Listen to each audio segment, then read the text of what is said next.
Mia's breath came in steady, measured bursts as her running shoes tapped against the damp pavement of Willow Park. The morning air was crisp, the scent of pine and freshly cut grass mingling with the distant hum of city life. She had always preferred the park at dawn, before the dog walkers and yoga groups arrived, before the world fully woke. It was her ritual, her moment of solitude. But today something was wrong. A golden retriever stood a few feet ahead, wobbling on unsteady legs. Its fur, though matted with dirt, still held a deep honeyed glow. The dog's chest heaved as if it had run for miles, its pink tongue lolling out, saliva thick and foamy. Then, with a strangled whimper, it collapsed. Mia skidded to a stop. "Hey! Hey, buddy, are you okay?" she called, crouching beside the dog. Its brown eyes fluttered open, unfocused, filled with something that sent a shiver down her spine: fear. A pulse of instinctual panic settled in her stomach. The dog wasn't just exhausted. Something was wrong, something deeper than simple fatigue. A man walking his terrier paused a few feet away. "Is it hurt?" he asked, his gaze flicking between Mia and the motionless retriever. "I don't know," she replied, pressing her palm lightly against the dog's ribcage. Its breathing was erratic, too fast.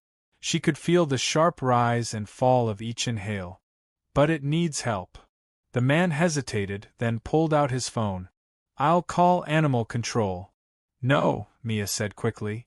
The urgency in her voice surprised even herself. Animal control would take too long, and she wasn't sure the dog had that kind of time. "I know a vet. It's close. I'll take him myself." She slipped her arms under the retriever's body and lifted. The dog wasn't small, but desperation lent her strength. The terrier's owner stepped forward to help, then stopped himself. "You sure you can carry it?" Mia adjusted her grip. "I've got him." The dog's head lolled against her shoulder as she hurried toward the parking lot, ignoring the burn in her arms. ####. The fluorescent lights of Lawson Veterinary Clinic buzzed faintly as Dr. James Lawson pushed open the examination room door. His expression was calm but sharp, assessing. The kind of man who had seen it all yet still looked at each case like a puzzle waiting to be solved. "What happened?" he asked, stepping toward the examination table where Mia had laid the retriever. "I found him in the park. He collapsed right in front of me." Mia folded her arms, trying to steady the adrenaline still coursing through her. "I think he's been wandering for a while, but there's no tag. No microchip either." Dr. Lawson ran a hand down the dog's side, checking for injuries. "No obvious trauma. Heart rate is through the roof, though." He gently pressed against the retriever's stomach.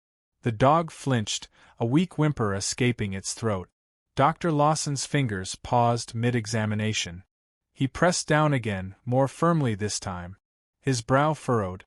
"There's something in his abdomen," he said slowly. "Something solid." Mia's breath hitched. "Like a tumor?" Dr. Lawson didn't answer immediately. He turned to a nearby counter and grabbed a stethoscope, listening intently. Then, without another word, he walked to the light board and clipped up the dog's X-ray scans.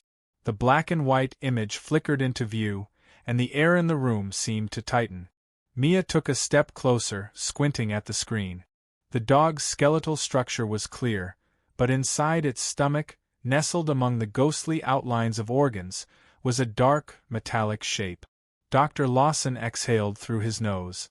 "That is not food." A cold prickle ran down Mia's arms. "What is it?" "I don't know," he admitted. "But it's large. Too large to pass naturally. We need to operate." Mia hesitated. She wasn't the dog's owner. Technically, she had no right to make that call. But something about this situation gnawed at her. The way the dog had been wandering alone, the way it had collapsed in front of her like it had been running from something. "Do it," she said. Dr. Lawson didn't waste time. Within minutes, the dog was prepped for surgery. Mia sat stiffly in the waiting area, her knee bouncing. She had no idea why she was so invested in this animal, but her gut told her to stay. Something wasn't right. Hashtag hashtag hashtag. An hour later, the door swung open. Dr. Lawson's face was pale. You need to see this, he said. Mia followed him into the operating room, the scent of antiseptic sharp in the air. The retriever lay on the table, still unconscious but breathing steadily. Next to it, on a stainless steel tray, was a bloodied, rusted metal cylinder about the size of a soda can. Mia's pulse pounded. That was inside him? Dr. Lawson nodded, pulling off his gloves. It was lodged deep in his stomach. There's no way he swallowed it naturally. His voice was grim. Someone put it there. Mia swallowed. What the hell is it? Dr. Lawson grabbed a cloth and wiped away the blood, revealing a corroded emblem etched onto the surface. The letters were faded, but still visible. Mia leaned in closer. She read the words aloud, voice barely above a whisper. If you found this, it's already too late. The room went silent. Then, outside the clinic, tires screeched against pavement. Someone was coming. The clinic's fluorescent lights hummed, the only sound in the heavy silence after Mia read the ominous message aloud. Dr. Lawson exchanged a glance with her, his face set in tense lines. Who would implant something like this inside a dog? His voice was low, almost as if he was afraid the answer might be lurking just outside the room. Mia shook her head, her pulse still hammering. The weight of the bloodied metal cylinder seemed to press against her chest. I don't know, she admitted, but something tells me this isn't just some random cruelty. The screeching of tires outside sent a bolt of alarm through her spine. Dr. Lawson's jaw tightened. He moved swiftly to the window, pulling the blinds back just enough to peek outside. A black SUV had pulled into the parking lot, its tinted windows concealing whoever was inside. The engine idled with an ominous purr, unmoving, watching. Mia's throat went dry. We need to get out of here, she whispered. Dr. Lawson didn't argue.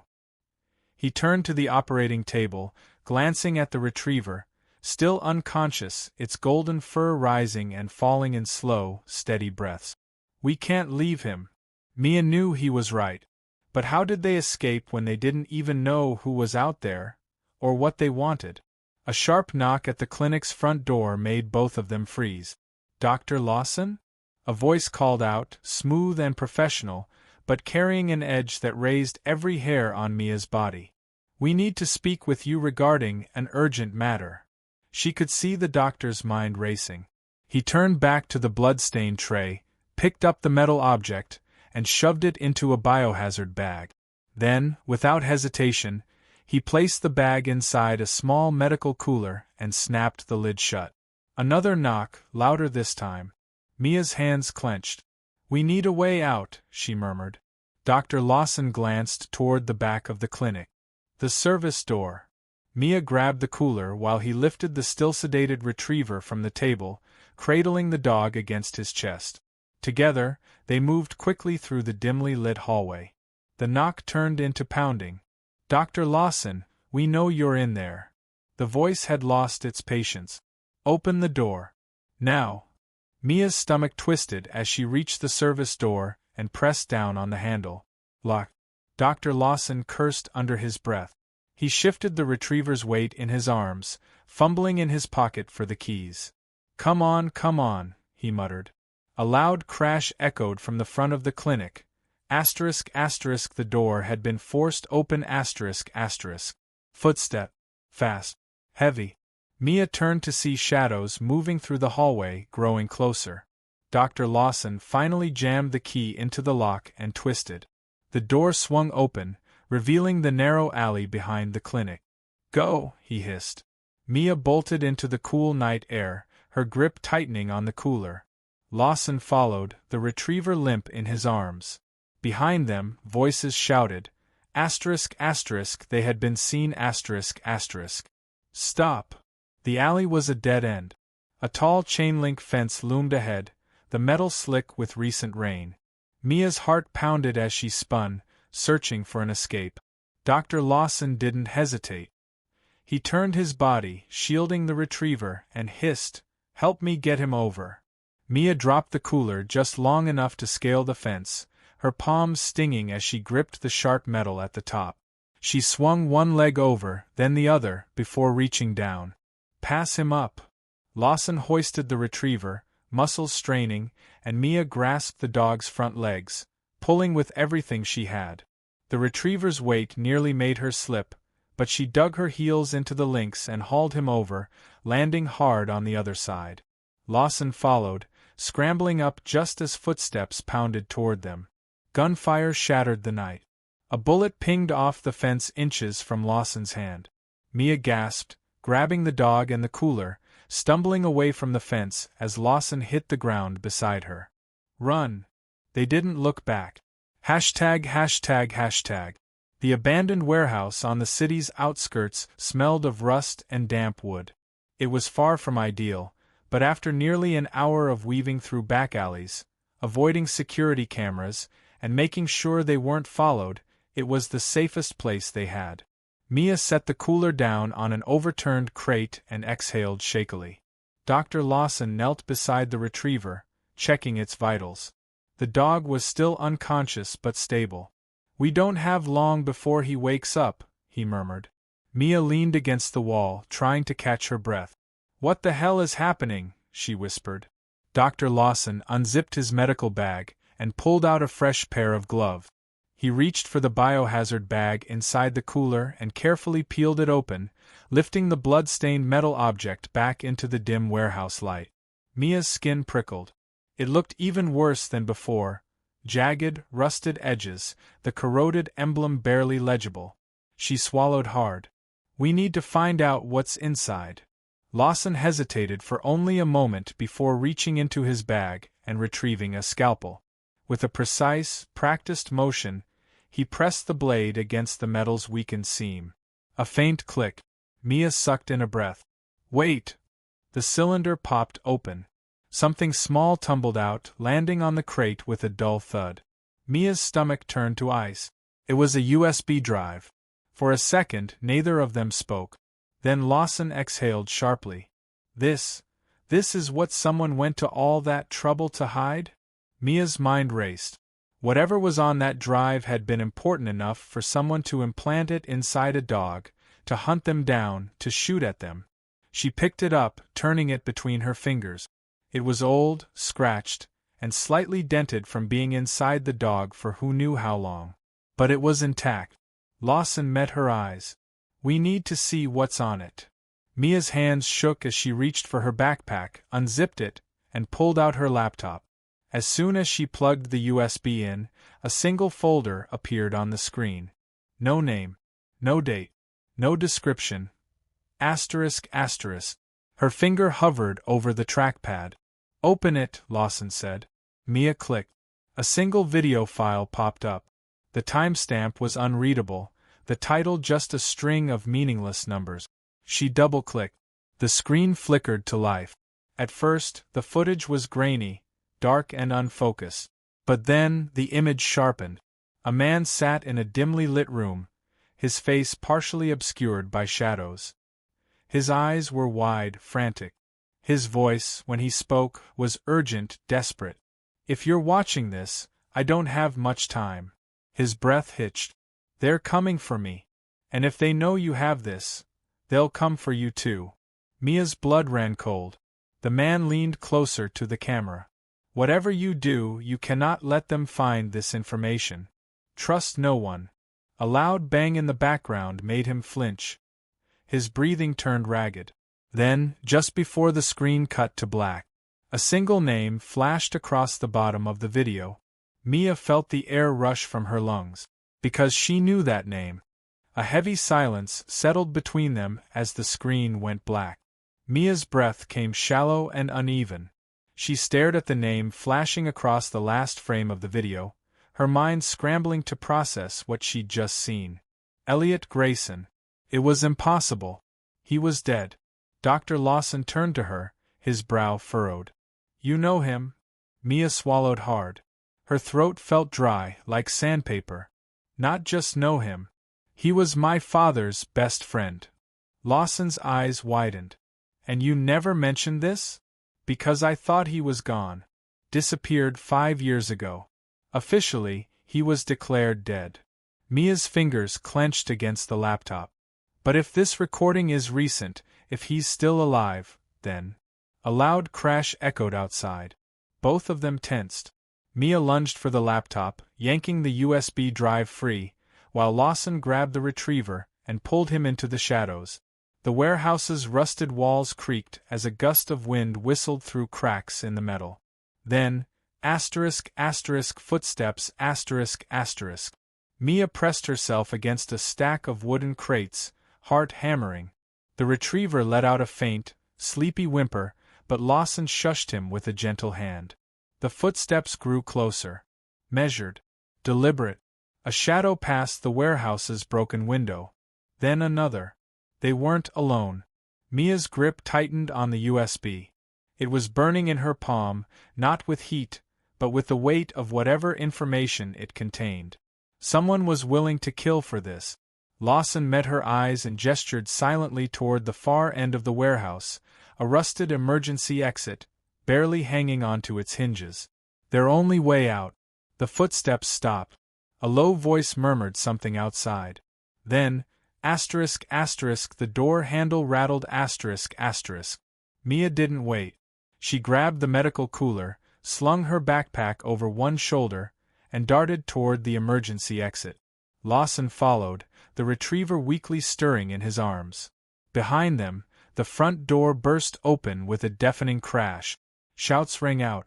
Mia shoved against the emergency exit. It groaned but didn't budge. Locked from the outside. Panic shot through her veins. She spun to find Lawson already reaching for a rusted crowbar on the floor. Heavy boots stomped closer. With a sharp grunt, Lawson jammed the crowbar against the lock and twisted with everything he had. The metal shrieked in protest, then snapped. The door flew open. Cold night air rushed in. "Go!" Lawson barked. Mia didn't hesitate. She bolted into the darkness, Lawson close behind. The retriever, though still weak, instinctively perked his ears as if sensing danger. Gunfire cracked the night. Bullets struck the warehouse walls, sending rust and debris flying. Mia ducked, breath ragged. Whoever these people were, they weren't here to talk. She sprinted across the abandoned lot, feet pounding against cracked asphalt. Ahead, a chain-link fence stretched along the perimeter. Another obstacle. Lawson reached it first, hooking an arm around the retriever. "Give me a hand." Mia scaled the fence in seconds, ignoring the way the metal dug into her fingers. She reached down just as Lawson lifted the dog, hauling him over with every ounce of strength she had left. A shout erupted behind them.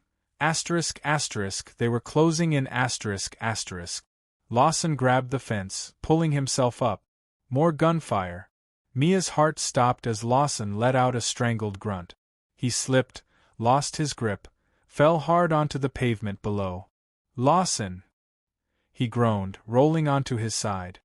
His shoulder, hit Blood seeped through his jacket. The gunmen were almost at the fence. Mia had no time to think. She grabbed the retriever and the cooler, then dragged Lawson to his feet. "Move!" Somehow, through sheer force of will, they stumbled forward.